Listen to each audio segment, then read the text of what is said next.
Hoy se entregaron los resultados de la prueba CIMSE 2023 y hay buenas noticias, pues se registró un aumento de 9 puntos en matemáticas de cuarto básico, lo que corresponde al alza más significativa de los últimos 10 años. A esto se suma que todos los establecimientos públicos logran mejoras. Vamos a profundizar en estos resultados. Para eso estamos con el secretario ejecutivo de la Agencia de Calidad de la Educación, Gino Cortés. Muchas gracias por acompañarnos. ¿Qué tal? Muchas gracias por la invitación.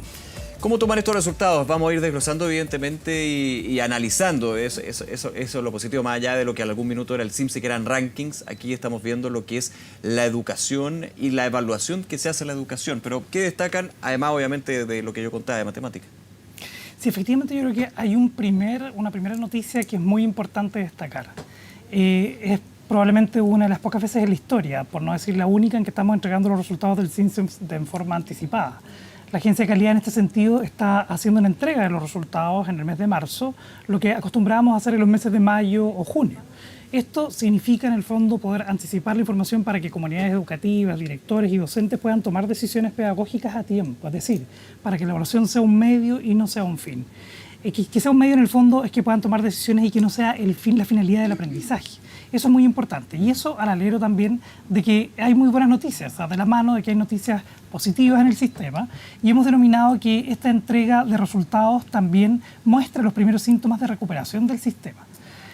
Como en economía, estaba escuchando que hablaban en economía con el anterior entrevistado, en economía se habla de los primeros brotes verdes. Bueno, en educación estaría pasando algo similar. Esto pensando en los efectos devastadores que tuvo la pandemia. Efectivamente. Ya. Claro, efectivamente. La pandemia dejó a la vista, en el fondo, una baja en los resultados de matemática principalmente, en donde visualizábamos una baja de 10 puntos en el CIMSE, y en la actualidad tuvimos la mayor alza histórica de 9 puntos en cuarto básico. Si bien estadísticamente uno esperaba una baja en los resultados, esperaba un aumento después por de la base baja, de comparación. Efectivamente. Este aumento se produjo de manera muy pronta. O sea, en un año el país fue capaz de recuperar estos aprendizajes y volver a niveles similares a los de la prepandemia.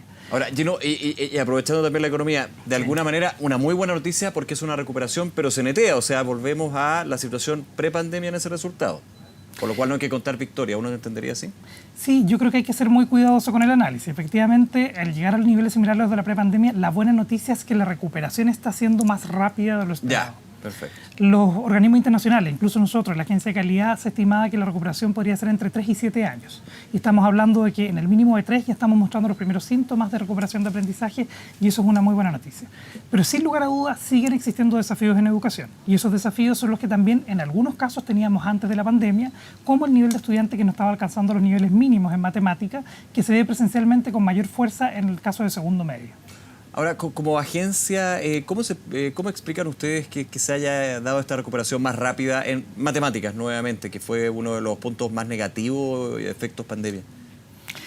Sí, yo creo que hay distintas atribuciones que se pueden hacer al aumento de los resultados. Pero en primer lugar, yo creo que lo que habla es que tenemos un sistema, hemos construido un sistema a través de las últimas décadas que es más bien resiliente y que permite primero contener la caída. ¿Por qué afirmo esto? Porque esperábamos también que la caída después de la pandemia fuera mucho más abrupta. Es cierto, claro. En cuarto básico fueron cerca de 4 o 6 puntos, dependiendo de la lectura matemática. Y esa caída que se esperaba mayor o superior a los 10 puntos fue solo de ese porcentaje. Luego ahora vemos que el repunte de los aprendizajes es mayor, por lo tanto, si bien se esperaba, no esperábamos que fuera tan pronto. Por lo tanto, hay una capacidad en el sistema de mejorar. Y fíjese que también es importante mirar las políticas públicas de los últimos 20 años. En los últimos 20 años, en todos los gobiernos han existido distintos programas y varios de ellos han tenido impactos importantes. Solo por mencionar algunos, los programas P900 en los años 90, los programas LEM en la época de los gobiernos de la presidenta Bachelet, luego los programas PAC cuando el ministro era Harald Beyer. Todos esos programas tuvieron impacto. Entonces, ¿por qué menciono esto? Porque lo que quiero decir es que el sistema cuenta con capacidades para mejorar. Estos resultados lo demuestran. Ya. Lo que falta es capacidad, acuerdo político, y para eso se necesita paz social. Ahora, un sistema que funciona, y eso yo podría concluirlo, digamos, de los resultados, siempre en presencialidad. Porque la pandemia finalmente, dentro de todos los factores que afectaban al sistema educacional, fue la falta de presencialidad, y los efectos se vieron en esta caída, y hoy esta recuperación más rápida es con ya la presencialidad plena. Sí, efectivamente. Y la sala de clases, para pensar en la experiencia educativa que es la sala de clases, más allá de solamente la materia, pero claro, evidentemente aquí el aprendizaje. Sí, permíteme incluso hacer una precisión, Ya. porque también hemos visto recuperación en asistencias y en niveles de ausentismo, es decir, se están revinculando estudiantes que habrían desertado al sistema después de la pandemia. Buena noticia. Efectivamente, pero estos síntomas todavía son un poco más tenues a los que teníamos previos a la pandemia.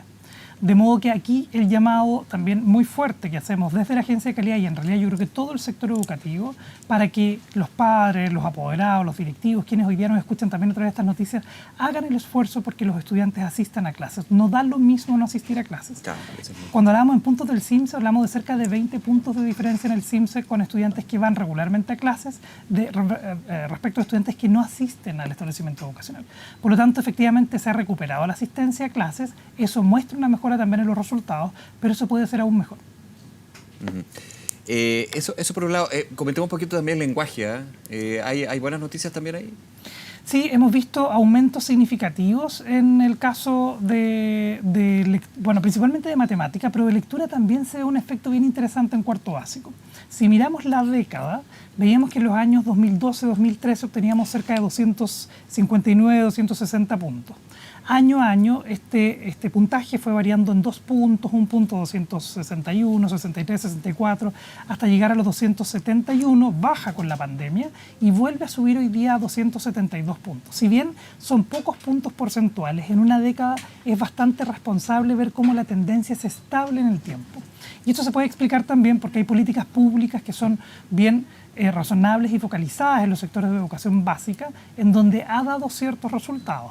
Por lo tanto, creo que aquí también hay una buena noticia, sin perjuicio que se esperaría que ese aumento también fuera un poco más acelerado. Ahora, si separamos los resultados por estándar de aprendizaje y vemos el número de estudiantes que están en nivel insuficiente, ¿qué quiere decir esto? Que no alcanzan el nivel mínimo de lectura. Yeah. En el caso del lenguaje, alcanzan cercano al 28% de estudiantes en nivel insuficiente, lo que es un porcentaje mejor que en los años anteriores, y también mejor respecto de matemática, que en el caso de cuarto básico alcanza los niveles del 40%.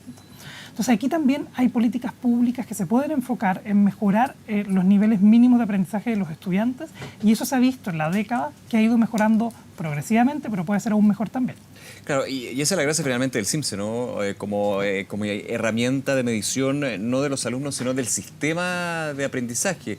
Y en ese sentido, usted nos cuenta, Gino, los desafíos. Ahora, mirando hacia 2024, cuando ya tenemos buenas noticias para el 2023, se pone más desafiante el camino. Entonces, en términos de que aquí la idea no es quedarnos igual, bajar, para qué decirlo, pero sí seguir aumentando en términos, no de los resultados y los números, porque finalmente los números son niños, niñas y adolescentes que forman parte del sistema educacional chileno. Efectivamente, hay establecimientos educacionales o grupos de establecimientos que pertenecen a un sostenedor que han tenido alzas de 17, 20 puntos, que es un alza bien importante. Aquí el desafío y el llamado a esos grupos de establecimientos es a que estadísticamente tienen que hacerlo sostenible, es decir, no se espera que ellos suban tanto más el siguiente año porque tienen que tratar, como también sale en economía, ya que se crea el músculo, pero ahora hay que fortalecerlo para luego seguir desarrollándolo. Esto es similar. Lo hemos visto en casos muy concretos. Por ejemplo, en Iquique hay un establecimiento que se llama Juan Pablo II, que está en Alto Hospicio, que ha tenido muy buenos resultados pensando en los últimos 20 años, atendiendo población vulnerable, han aumentado su matrícula y precisamente con la misma capacidad de los profesores en el norte han logrado revertir estos resultados de forma muy exitosa. También es el caso muy conocido como el Liceo San Nicolás, que está en el caso de la región de Ñuble. Es decir, existe la capacidad, existe el método y esto es posible de revertir sin lugar a dudas. Ahora, un punto que siempre conversamos con estas mediciones, las brechas. ¿Cómo estamos en ese sentido?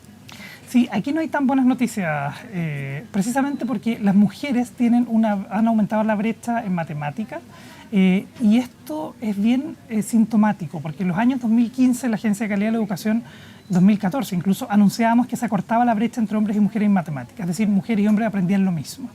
Luego de la pandemia esta brecha se incrementó y en esta segunda medición post-pandemia se incrementó de 10 a 12 puntos. Aquí hay que hacer un análisis más profundo en dos sentidos, en uno societal para ver el rol que están ocupando las niñas y mujeres en la sociedad y en uno didáctico, es decir, acerca de cómo lograr que mujeres y hombres, niños y niñas aprendan los contenidos que necesitan para el nivel. Hay una serie de investigaciones y evidencias que muestran acerca de cómo hacerlo, pero hay que profundizarlo con orientaciones al sistema para que esto sea también mucho más efectivo. Brecha en términos de colegios particulares subvencionados, colegios particulares y públicos. También me imagino que ahí hay una medición bien relevante para ir midiendo el sistema.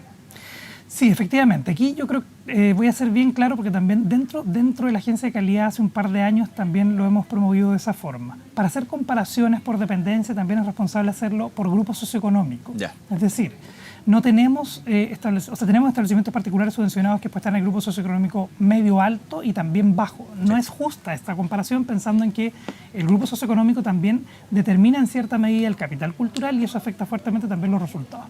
Desde ese punto de vista, si hablamos solo de educación pública, es más fácil comparar porque el nivel de vulnerabilidad está entre los grupos socioeconómicos bajos y medios bajos y ahí vimos un aumento de 13 puntos en el CIMSE y respecto a los municipales en promedio vimos un aumento de 8 puntos en el CIMSE. Eso también es una buena noticia para la educación pública, hay ciertos repuntes, pero cuando queremos hacer esta comparación por grupo socioeconómico, vemos que quienes más suben en el caso de educación básica son los establecimientos en matemática, en cuarto básico, los grupos socioeconómicos bajos son los que más suben. Y en educación media lo hacen los segundos medios en matemática, que son los grupos socioeconómicos altos. Entonces se da una contratendencia que es bien interesante de analizar y que se relaciona directamente también con las políticas públicas focalizadas que existen principalmente en educación básica y no en educación media.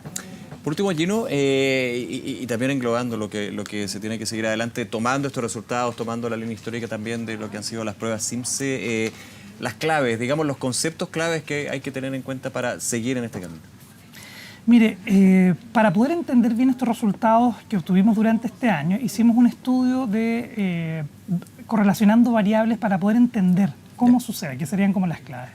Y ahí nos encontramos con que existen algunas claves como el ambiente protegido. Por ejemplo, aquellos establecimientos cuyos estudiantes perciben que estudian en un ambiente protegido tienden a tener hasta 28 puntos más en el CIMSE que aquellos estudiantes que no se sienten en un ambiente protegido. Lo mismo sucede en el caso de la autoevaluación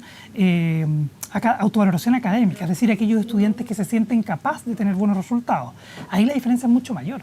Estamos hablando de 36 puntos del CIMSE, la diferencia entre estudiantes que se sienten capaces de aprender y versus aquellos que no se sienten capaces de aprender. Y también en el caso de las expectativas académicas y mentalidad de crecimiento, en donde hacen una diferencia de 20 puntos más en el CIMSE. ¿Qué quiero decir con esto? Que el alza de los resultados de este año en particular estuvo más fuertemente determinado por estas variables que se correlacionan y que nos permiten explicar cuáles fueron las variables que afectaron mayoritariamente. Es decir, muy en sencillo, es como que el colegio, para poder aumentar los resultados, también hizo intervenciones más socioemocionales. Claro. Entregó mayores mensajes a los estudiantes de que eran capaces de mejorar. Y eso se correlaciona efectivamente y con un alto puntaje en el caso de los puntos del CIMSE. Gino Cortés, secretario ejecutivo de la Agencia de Calidad de Educación, muchas gracias nuevamente por acompañarnos, Gino, para ir revisando estos resultados y trabajarlos justamente, que esa es la gracia de este tipo de evaluaciones. Muchas gracias. Gracias por la invitación. Que esté muy bien.